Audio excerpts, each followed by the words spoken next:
North Carolina, a local cemetery holds a deadly secret. What if he really is seeing ghosts? Bodies may lie in peace, but their spirits may be anything but restful. What if it doesn't stop? What do we do then? In America, there is real evil. It lurks in the darkest shadows in our most ordinary towns. Between the worlds we see and the things we fear, there are doors. When they are opened, nightmares become reality.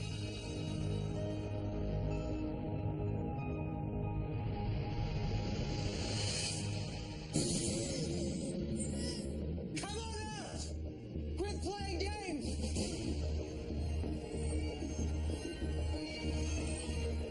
Table! If you're in here, show yourself!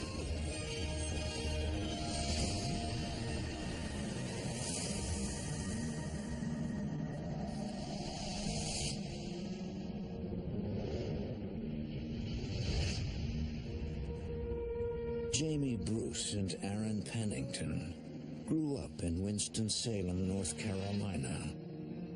A longtime couple, they decide to buy a house together in the historic neighborhood of Jackson Acres.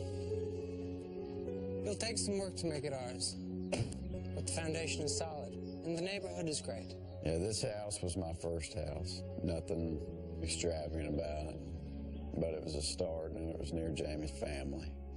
My vision for the house was being able to raise our children in the backyard and visualizing them being on the swing set and playing and running around and laughing and riding their bikes and calling it our own.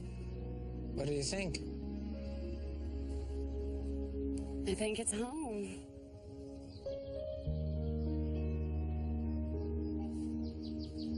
In the fall of 2008, the couple is settled in their new home with their two children, 1-year-old Lacey and 3-year-old Mason. And this one. Baseball. Baseball. What's that one? Aaron and Jamie enjoy their new neighborhood, but they have no idea that mysterious neighbors will change their lives forever. Almost every week, the family takes advantage of the local parks. One in particular becomes a favorite. Curiously, it's attached to a cemetery. The cemetery is only a few houses over from my house and across the street, and it's a very old cemetery, family owned and kept up, and I believe it's as old as Civil War time. I'm gonna go in. I'm gonna check it out. Okay, we'll wait out here for you.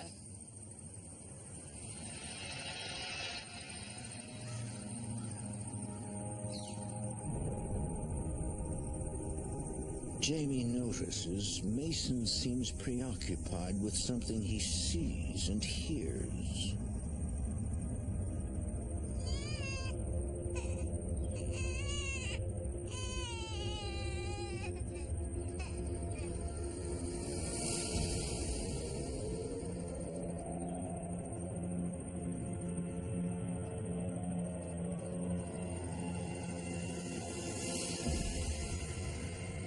Hey, Mason, are you feeling okay?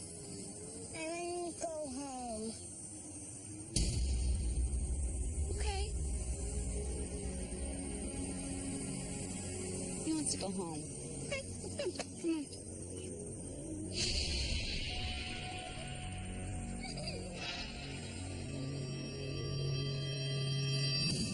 On weeknights, Aaron works the late shift as a manager at a trucking company.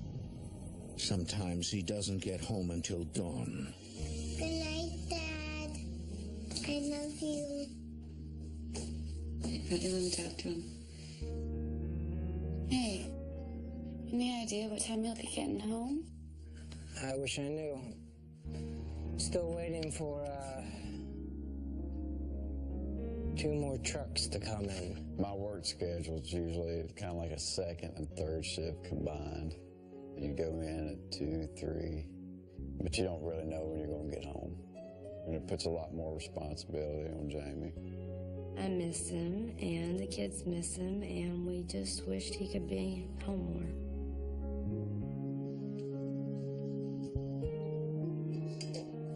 Jamie settles in for another evening without Aaron.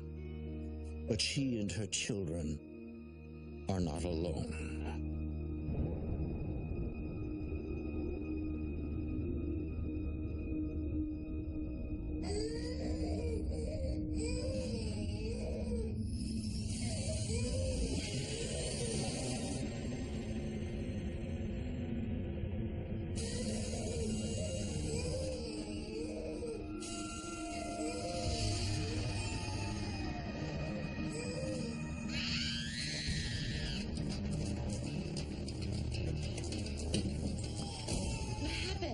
A man came out of a mule.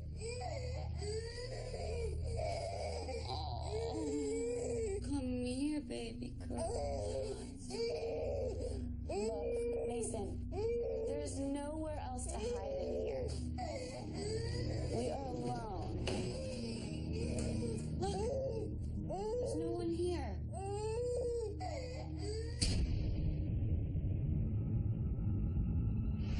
A few hours later, when Aaron comes home, he learns of his son's dream. What was unusual about it was because this was totally out of the ordinary for my son to make up something like this. What are you doing awake, huh? He wouldn't go back to bed until you got home.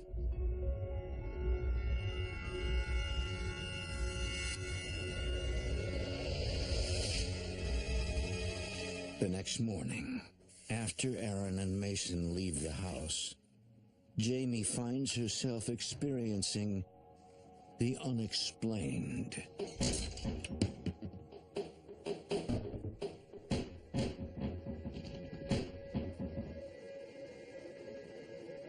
I went walking into the kitchen, and all the cabinet doors in the top were open. My first instinct was maybe I had done this myself. Don't really know why I would have left every single door standing wide open, but that was my first instinct. But still in the back of my mind, it just didn't make sense. Jamie tries to dismiss the experiences and goes about her routine. Yeah, let me see those grubby hands of yours.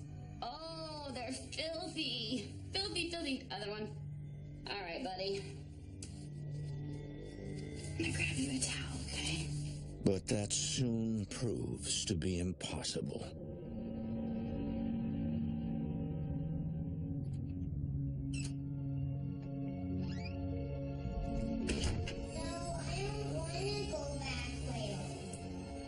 I had stepped out of the bathroom to grab a towel to get him out of the bath, and as I stepped into the hall, he started having like a serious conversation. Mason, are you talking to someone? And I kind of listened for a minute, couldn't really make out what my son was saying.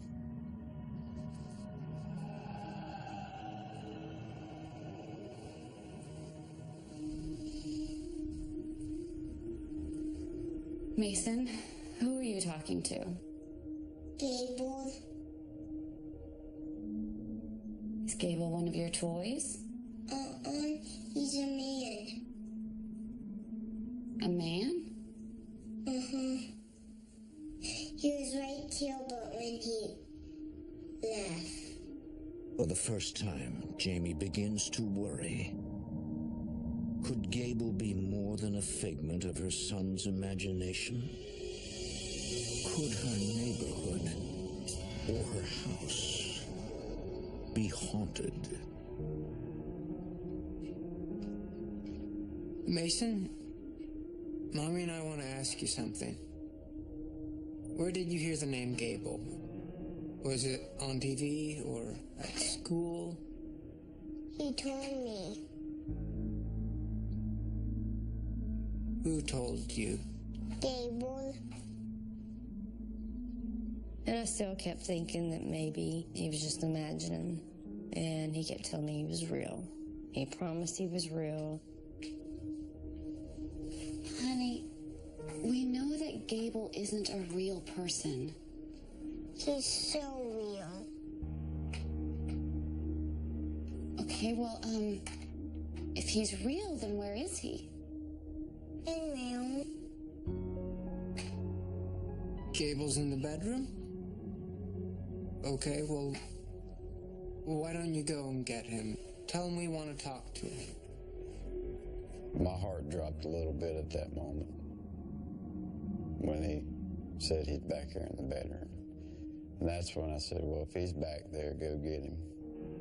I tell him I want to talk to Gable. He really did walk back there and talked, said something. Where's Gable? Right here. Gable's where? Right here. Well, if he's right there, then why can't I see him? He's right real. He continued to say over and over again, Mommy, he's real. He's right here. He's standing right there. He sees you. He's right here. Can you ask Gable a question for me?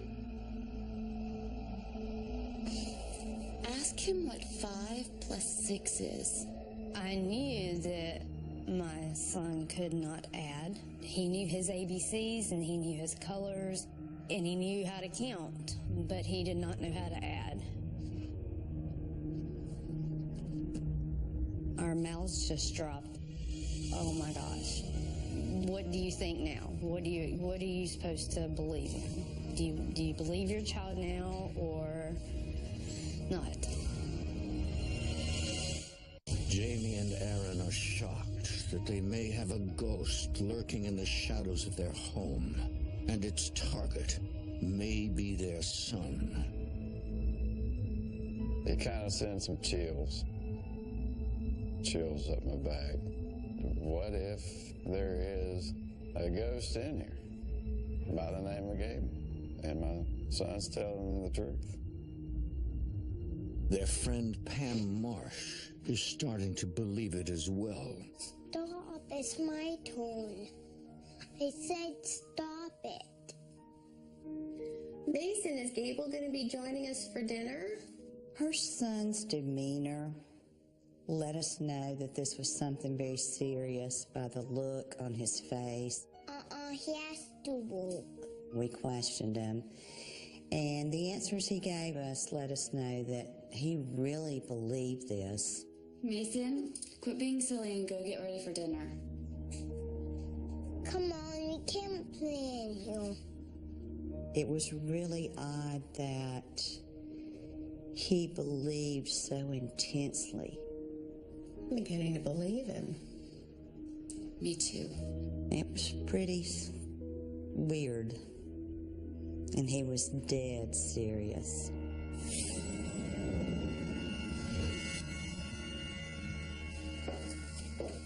Miss Hamilton? Yes. I'm Jamie, Mason's mother. Of course, good to see you again. Seeking a rational explanation, Mason did very well. Jamie consults Mason's preschool teacher. Well, he did very well. Listen, I know this may sound like an odd question, but does the name Gable mean anything to you? Gable? No, I don't think so. Mason's been talking about someone named Gable, and I thought maybe it was someone in your class or a character from a book you read to the children. I've never heard the name Gable before. It's an unusual name. Maybe he heard it on TV. He couldn't have gotten it from anywhere else, not even off of television. He watched Elmo. I mean, I don't know of anywhere else he could have come up with such a name. I had to finally trust in my child and believe that he was definitely seeing someone or something. In the following days, Jamie is on high alert, watching for any signs that Gable is real. At times, I have felt like something was standing behind me and watching me.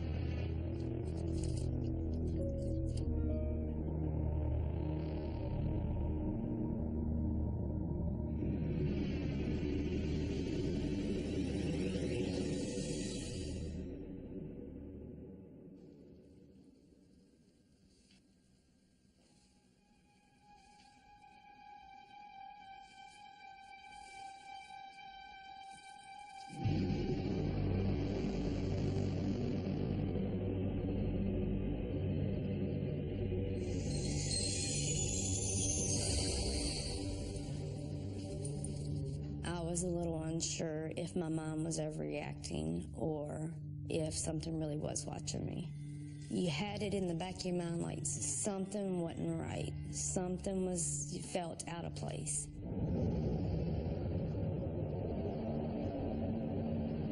Seeking comfort from her friend Pam, Jamie is interrupted, this time, by mysterious sounds. I just don't know what to say to him anymore. I mean, he talks to Gable more than he talks to me. Please, you know Aaron. He has an explanation for everything. But he doesn't have to spend half the night here alone.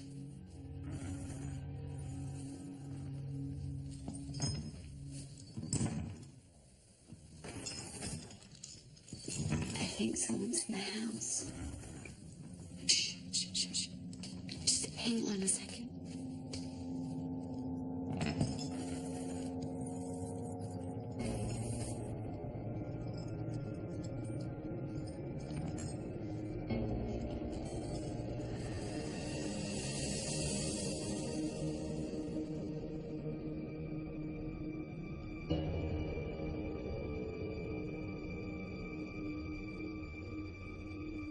There was nothing there. The kids were fast asleep.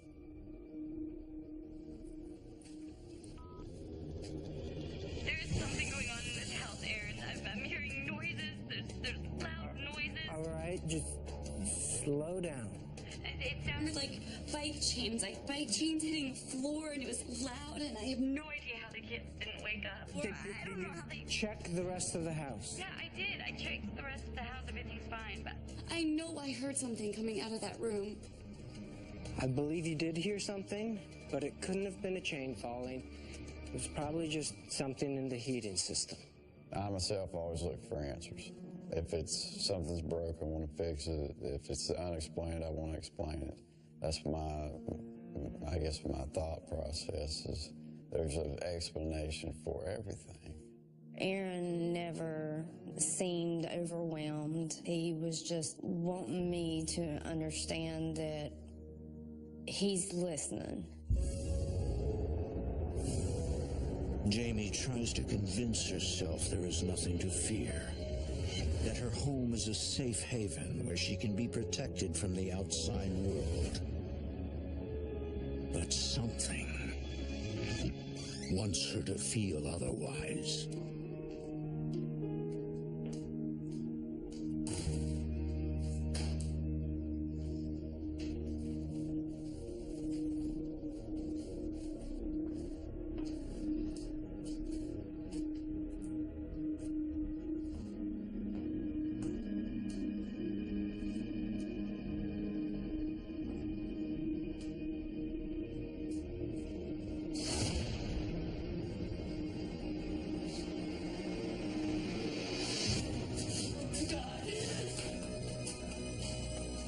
looked up at the monitor to check on the children, and I saw smoke, real thick smoke, going from one side of the TV to the next.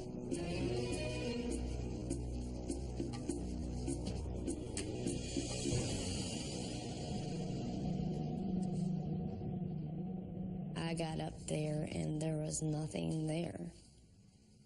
There was no smell, there was no smoke, nothing. I called Aaron and he said that if you saw smoke, then there has to be an explanation as to why there was smoke.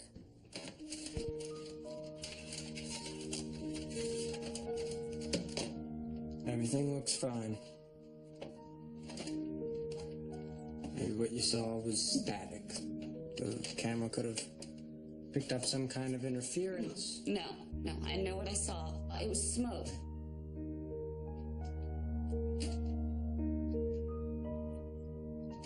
Maybe this was Gable.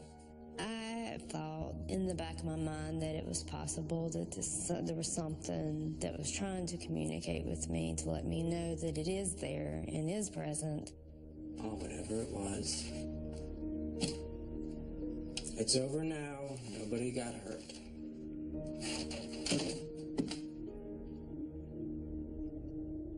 Let's let it go.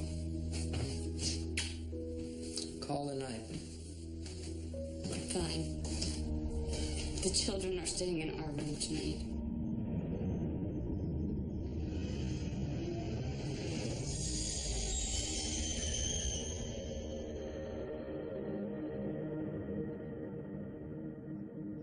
Jamie, Aaron, and Mason are finally able to rest.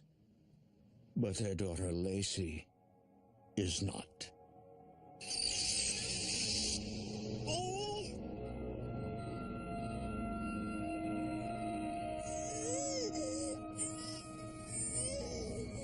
And Jamie is terrified because she knows why.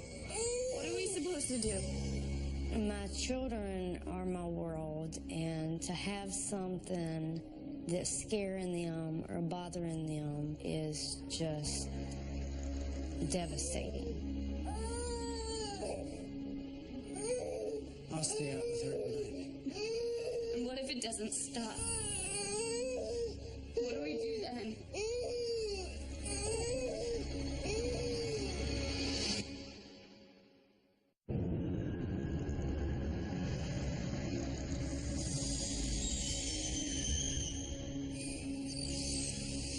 Jamie is now convinced that the entities seen by her children may not be imaginary.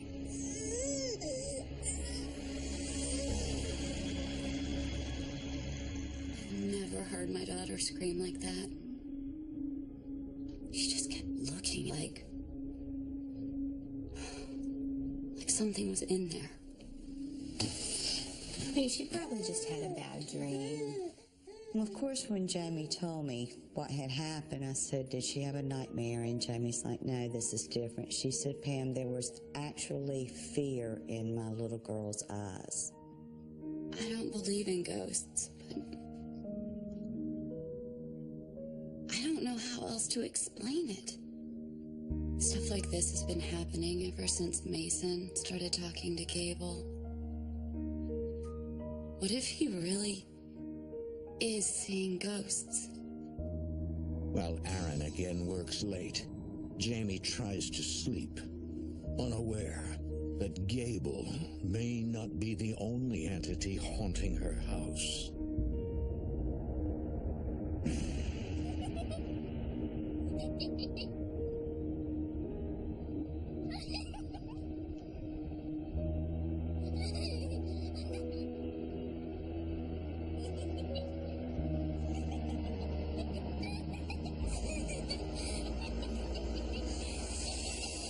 Finally braved up enough to pull the covers down, and there was nothing there. When I heard the laugh, it was as loud as I'm talking right now and only about 2 or 3 feet away from me. And it was just so real. That's when I realized that this was real, that there was definitely something in my house. And at that point, I was terrified. When Aaron returns home, he knows his family's life has dramatically changed. We're all now in the living room, all together, one big bedroom.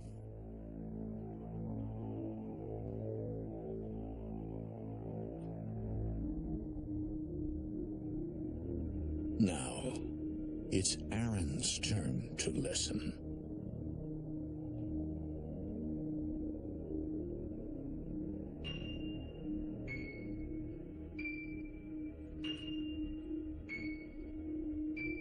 I start hearing this like 3 notes, same notes, same rhythm, over and over. And I'm sitting there listening to it, and it don't stop. It just don't stop. It goes on for like 5 minutes. I'm thinking maybe it's the little kids' little toy pianos in the basement, or maybe it's something in my closet. I don't know. I didn't know what it was. I'm sitting there trying to figure it out. What is this noise?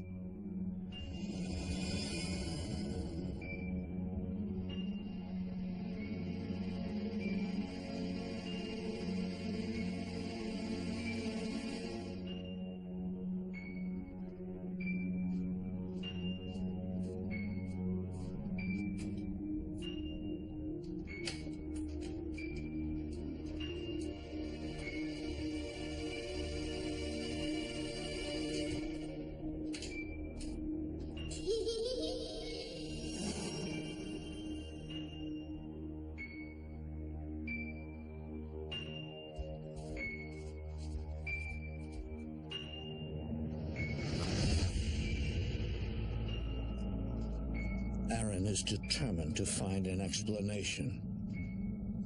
But now he himself begins to wonder, what if there isn't one?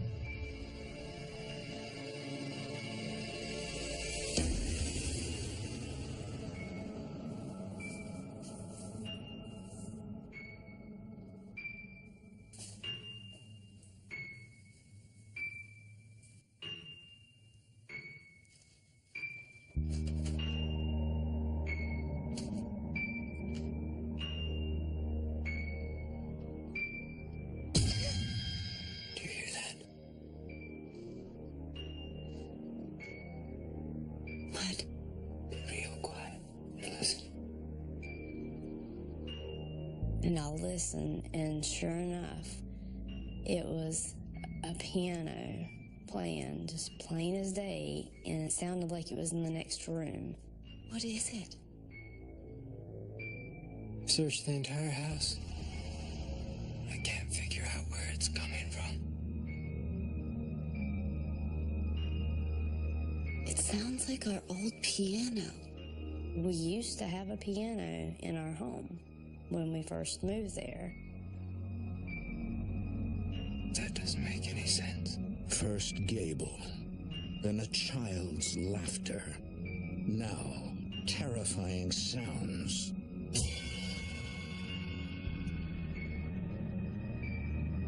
What could be next? I woke up to a real muffled sound.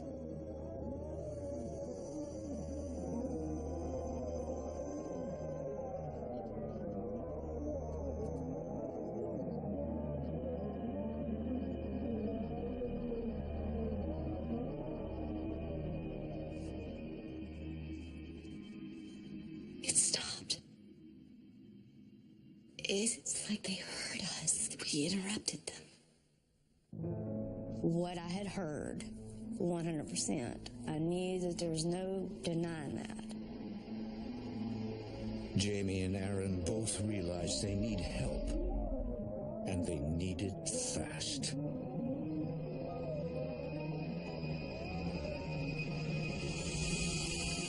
For more A Haunting, go to DestinationAmerica.com.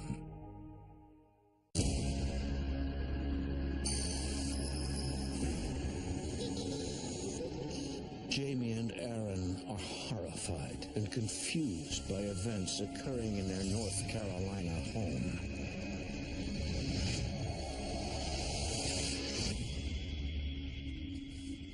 Jamie has decided it's time to figure out what could be causing the bizarre behavior. I finally had to do some research and figure out, how bad these things can actually get. I was bound and determined that I was not gonna let it get to that point. But helpful information comes in a most unexpected way. We're back with best-selling author Philip James. Mr. James is a paranormal researcher and investigator, and he's written a new book called Earthbound Spirits. A lot of times we are... From an unlikely source, Aaron learns for the first time how they might deal with paranormal activity. The expert had said that if it knows that you're aggravated, it feeds off of that. It's going to continue. It's not going to stop. Jamie learns that the most important thing she can do to rid her house of the entity is to face her fear. Mommy? I'm sorry, sweetie. Did I wake you? No, it was Gable. He wants to play. Is Gable here right now? He's in Rio. I decided to be strong. I was going to stand up for myself, for my children, and for my home.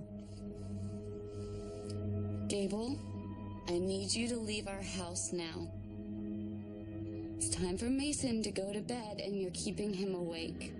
I looked over that direction, and I told Gable that he needed to leave, that it was time for our son to go to bed.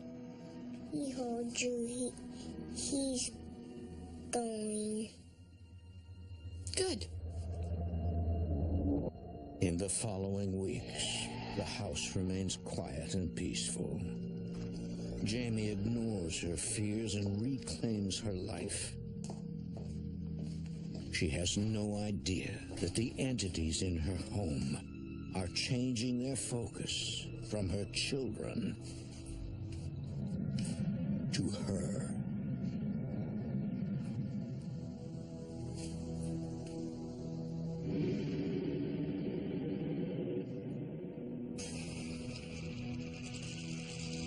Something had stepped on the back of my pants legs. It startled me, but I ignored it.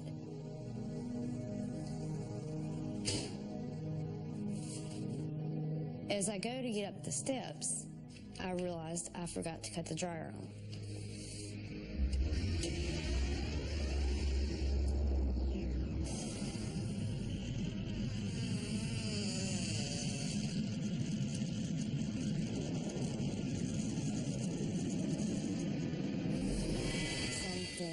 Grabbed the back of my calf.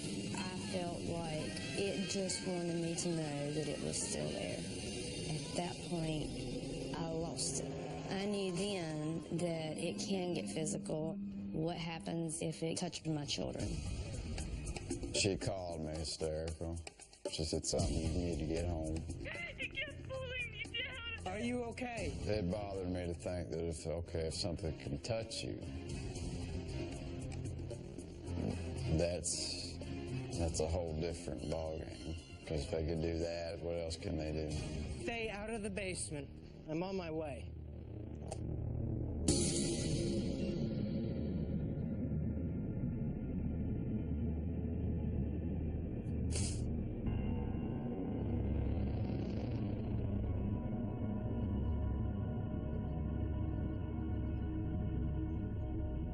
If you're here, I want to see you. I wanted to let it know, hey, this is my way of inviting you. Got the lights off, it's just me and you. Do you really want me to believe in you? Come on out! Quit playing games! I was so angry at it, I wanted to see it. But the entity remains hidden. Gable! If you're in here, show yourself!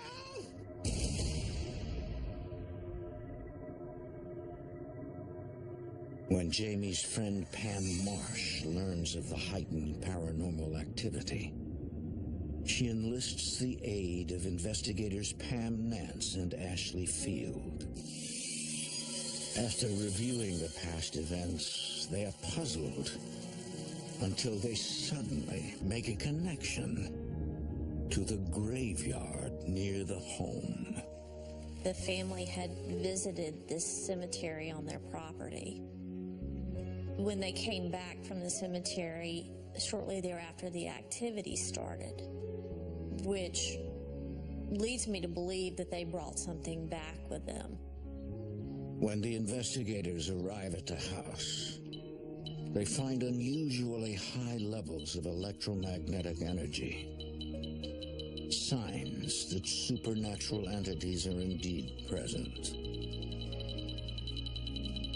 They decide to try to communicate with whomever or whatever is occupying the house by videotaping an EVP session and record electronic voice phenomena.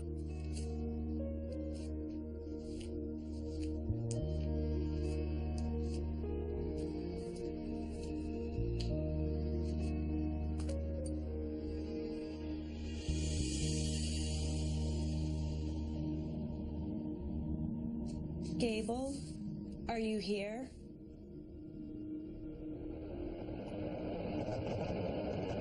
Once the EVP session started, you could feel an energy build in the room. Are you here because of Mason?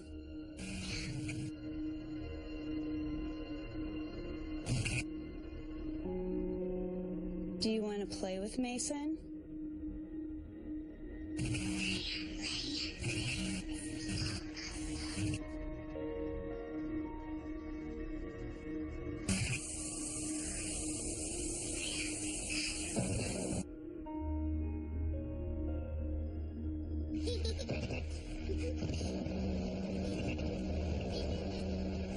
I know there are others. Who is here with you? I very rarely hear voices with my naked ear on an investigation, but this investigation was different. The feeling in the room became just one of complete uneasiness. It was not going to get better. It was going to get worse. Jamie, would you turn on the light?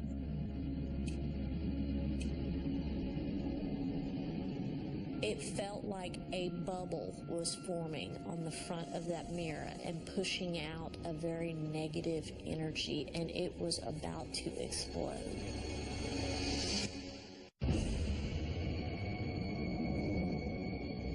Paranormal investigators Pam Nance and Ashley Field cannot believe their eyes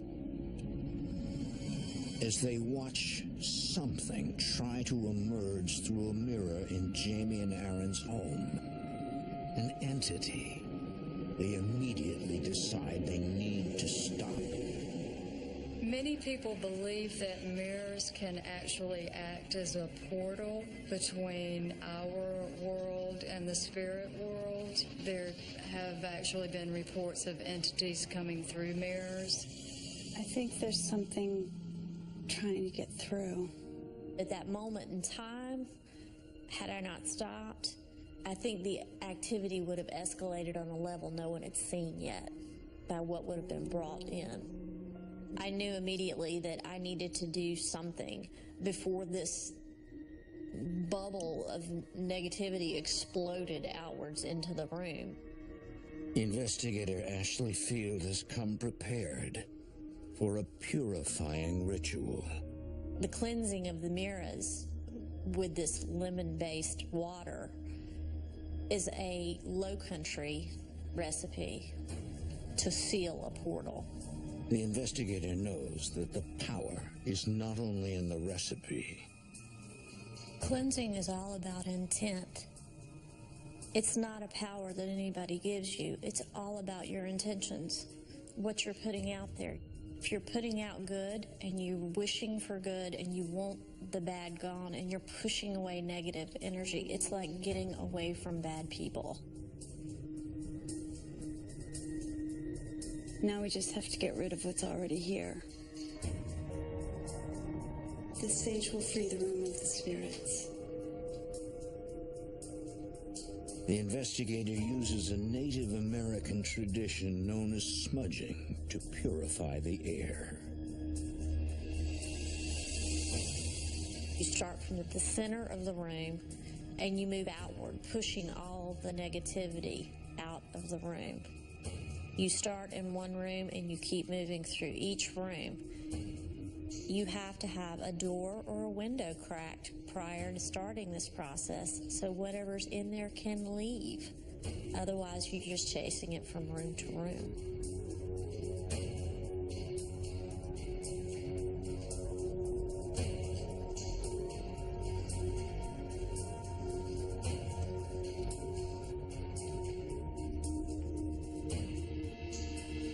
Next, she salts the property, a Christian tradition in the South. Salt's used for its protective qualities. It's a pure substance. It also repels evil. You start from the center of the room and you flick the salt forward.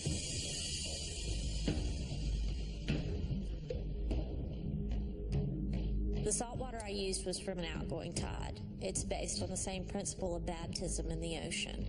You always baptize on an outgoing tide to pull away your sins and the negative.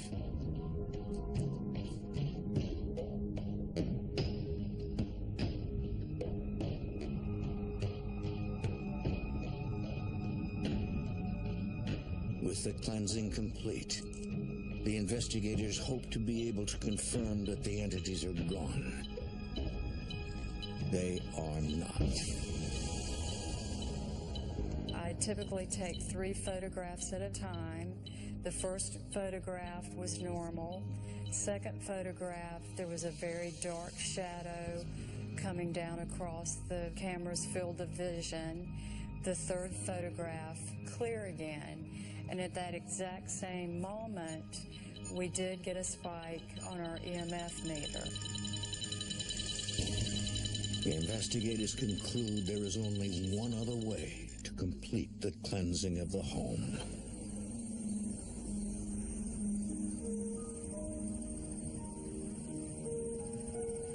They need to return to the place where the bizarre occurrences began. Pam, come look at this. When we went back to the cemetery, we were reading the grave markers, and there was a grave for Gabriel. Gabriel Jackson, 1838, 1864. He was the son of the original plantation owner. He had been in the Civil War and had been killed in the Civil War. The trauma of that sudden death is the perfect storm for a restless spirit. We associated that Gabriel with the Gable that the little boy was experiencing. The investigators also learned that the spirit of the laughing young girl taunting Jamie might also have a physical connection to the area. In our research, we did find that there was a group of ponds behind the original home place, and the story goes that a young girl drowned there. We suspect that the little girl may have been a slave on the original plantation. She died a traumatic death, a sudden death. As we've seen through other investigations, she may not realize that she is deceased. She may still think she's living. She's still acting out the same lifestyle she was living before her death. I feel like that this is still their land in their eyes, and that's why they're still roaming around. With the investigators now understanding the entities at hand, can they finally free Jamie and her family from their paranormal nightmare? For Jamie and Aaron, what began as a visit from their son Mason's imaginary friend Gable has evolved into a paranormal experience for the entire family.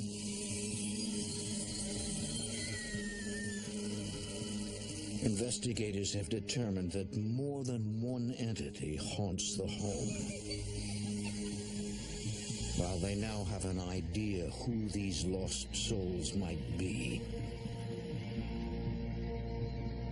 they know there is only one way to put them to rest: through the power of prayer. Now I need you to do something.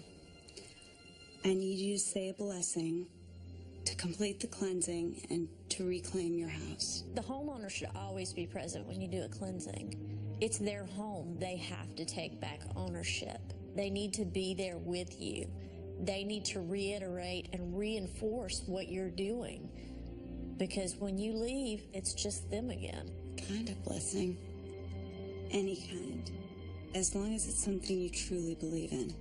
To effectively do a cleanse, it has to be based on what the homeowner believes in. Our Father,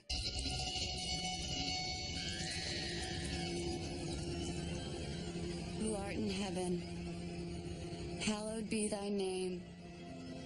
Thy kingdom come.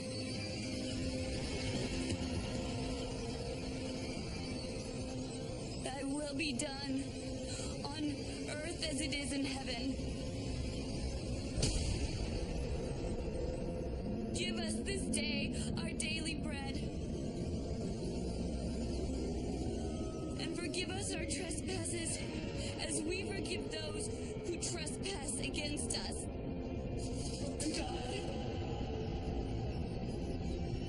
And lead us not into temptation,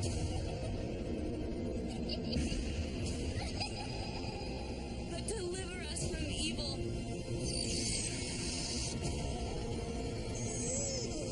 For thine is the kingdom,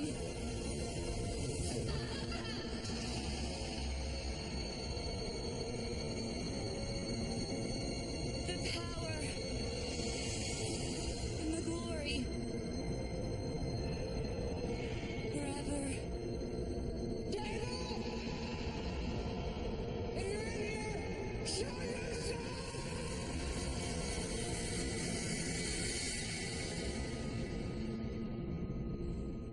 Amen.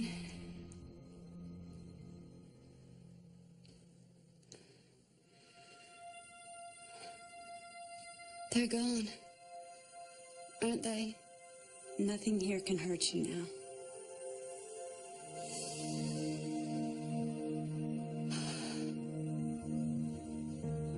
It was a long night, but I really appreciate you all coming. Hey! Get any sleep? No sleep. Thank you. You've given me my home back. We didn't do that. You did that. The power and the rituals came from you. And if anything like this starts up again, just remember, you're strong enough to stop it yourself. Thank you. I was very thankful for having them come and to give me that strength and to know that no matter what, I own that home. I knew by them telling me that I could do this and that I was strong enough to do this, that I could do it. And I was determined. I was going to do exactly what they said. For Jamie, Aaron, Mason, and Lacey, their paranormal nightmare is over. Hey! Oh, I missed you. After the cleanse, it was like a huge burden lifted. Jamie was smiling more. She felt validated. It's kind of like when we can pick up where we left off, you know, time to focus on other stuff.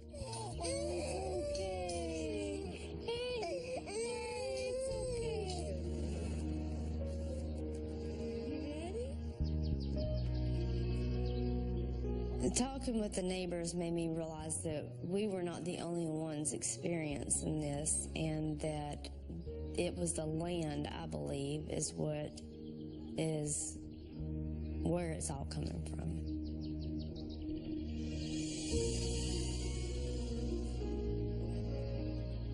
Before I would listen to the stories I've seen on TV, I've always just automatically thought there's always an explanation. Now that I've seen it and heard things, there has to be more.